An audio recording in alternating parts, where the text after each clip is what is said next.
आज हम class 10th की हिस्ट्री के बारे में जानेंगे, जो कि चैप्टर 2 है। वो कुछ इस तरीके से है। Nationalism in India. जानेंगे किस तरीके से हमारा जो नेशनल इन इंडिया स्टैब्लिश हुआ था और कब हुआ था, कौन कौन आए थे, इसमें पार्टिसिपेट किए थे, that all we will learn. तो सबसे पहले देखेंगे कि हमारे जो कांग्रेस है वो स्टैब्लिश हुए थे कब। मुंबई में 1885 को, जिसपे पॉपुलर लीडर्स ये सारे थे। महात्मा गांधी का आइडिया जो था सत्याग्रह का, वो क्या था? Power of truth and need to search for truth. It suggested, उन्होंने सजेस्ट किया था क्या, कि the cause was true if the struggle was against injustice then physical force necessary to fight in the abuse. Mahatma Gandhi came to India from South Africa in January 1950। Mahatma Gandhi ji आए थे south Africa से 1950 में, जब first world war almost चल रहा था। He was known for his novel method of mass agitations called सत्याग्रह। यहाँ पे महात्मा गांधी जी सत्याग्रह का रूल फॉलो कर रहे थे, क्योंकि उन्होंने ऑलरेडी साउथ अफ्रीका में ये देखा था कि बहुत अच्छा वर्क कर रहा था।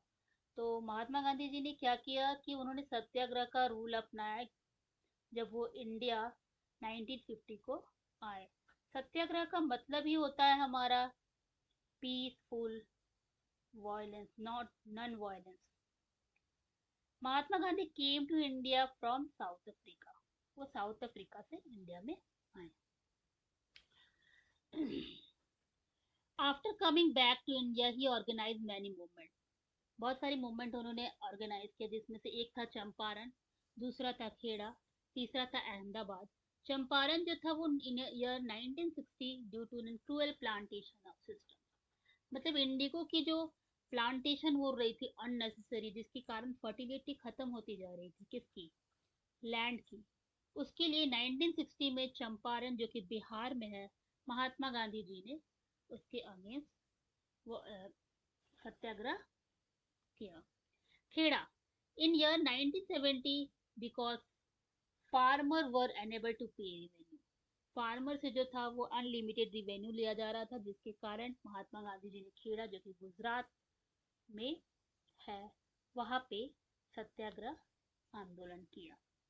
नेक्स्ट अहमदाबाद में उन्होंने किया, क्योंकि वर्कर की जो वेजेस थी वो बहुत लो थी, जिसके कारण 1980 में उन्होंने यह सत्याग्रह किया। तो 1916 और 1917 और 1918 तीनों सत्याग्रह महात्मा गांधी जी ने इंडिया में स्टार्ट किया। Royal tact. रॉयल टैक्ट क्या था कि it is also known as Black Act. इसको ब्लैक एक्ट भी कहते हैं। It provides the government enormous power to repress any political presence. यानी कि गवर्नमेंट क्या कर रही थी उस टाइम की, कोई भी अगर पॉलिटिकल इश्यूज पे टॉकिंग करता था तो उसे वह बिना किसी एफआईआर, बिना किसी केस के अंदर कर देती थी। फिर हमारा आता है next, Jallianwala Bagh incident. This is famous incident look place on April 30 1919 at Amritsar. ये बहुत ही फेमस था इंसिडेंट, जो कि अप्रैल 13 को 1990 में अमृतसर में स्टार्ट किया गया। जो कि आप देख सकते हैं इस पिक्चर में किस तरीके से लोगों को मार दिया गया। जलियांवाला बाग, जो कि एक अमृतसर में पीसफुल सभा हुई थी, बैठी हुई थी, लोग आराम से फेस्टिवल एंजॉय कर रहे थे। वहीं पे जनरल डायर आते हैं और सबको गोली चला देते हैं। यानी कि on that day large crowd gather in the Jallianwala Bagh, some came to protect against all government, whereas other had come to attend annual Baisakhi fair. General Dyer enter that area block the exit point, मतलब जो भी निकलने का area था उसको वो block कर देता है। And open fire on the crowd, और क्या करता है, जितना भी भीड़ था सब में अंधाधुंध फायरिंग करता है, किलिंग 100 ऑफ इंडियंस, जिसमें 100 ऑफ लोग मारे जाते हैं। उसके बाद स्टार्ट होता है खिलाफत मूवमेंट। खिलाफत मूवमेंट में क्या होता है कि the first world war was ended with the defeat of Ottoman Turkey. First world war जो होता है वो खत्म हो जाता है and there was a rumours that a hard peace treaty is going to be imposed on the Ottoman Empire. वो था खिलाफत। देख सकते हैं कहाँ कहाँ पे हुआ था इस मैप में। To defend Khilafat, a Khilafat committee was formed in Bombay in March 1990। Khilafat committee एक फॉर्म होती है बॉम्बे में मार्च 1990 में।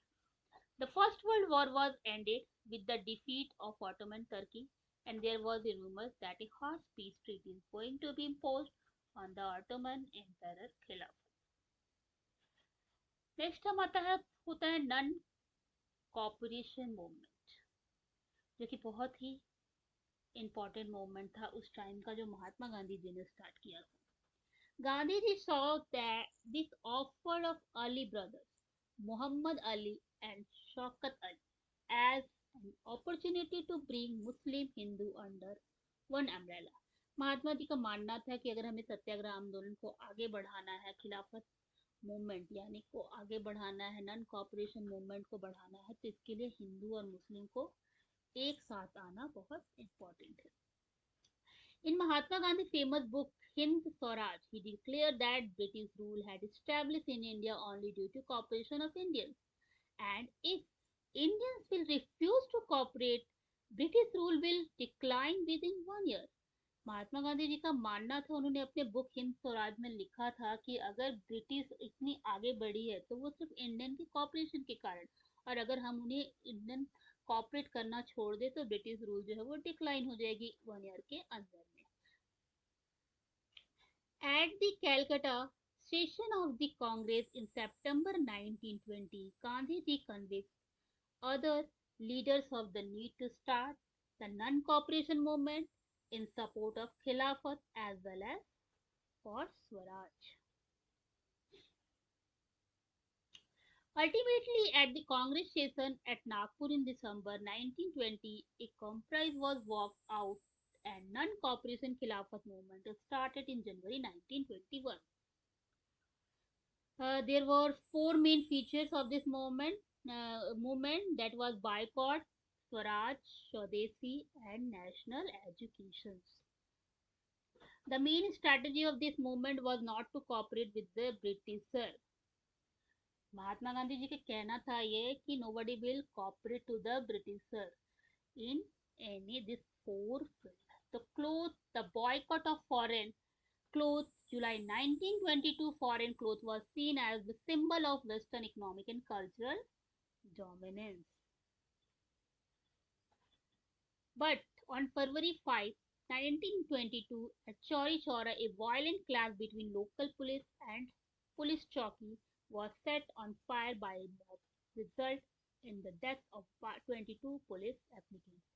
लेकिन 5 फरवरी 1922 जो कि चौरा चौरी एक जगह का नाम था, वहाँ की पुलिस चौकी पर वायलेंस होता है और वहाँ के 22 पुलिस जो है वो मर जाते हैं क्योंकि पुलिस चौकी को आग लगा दिया जाता है। As the result Gandhi ji withdraw the non cooperation movement, और उसका रिजल्ट यह होता है कि महात्मा गांधी जो है वो विड्रॉ कर देते हैं नॉन कॉपरेशन मूवमेंट को। पुलिसमैन अटैकिंग प्रोस्टर्स, जो प्रोटेस्ट कर रहे थे उस पर पुलिस जो क्या करती है, अटैक करती है, जिसके जवाब में जो इंडियंस है वो उनके पुलिस चौकी को जला देते हैं। Simon commission, against the background of new Tory government in Britain, constitute a legal commission under Sir John Simons। Its function was to look into the functioning of constitutional system in India and suggest changes। Sir John Simons.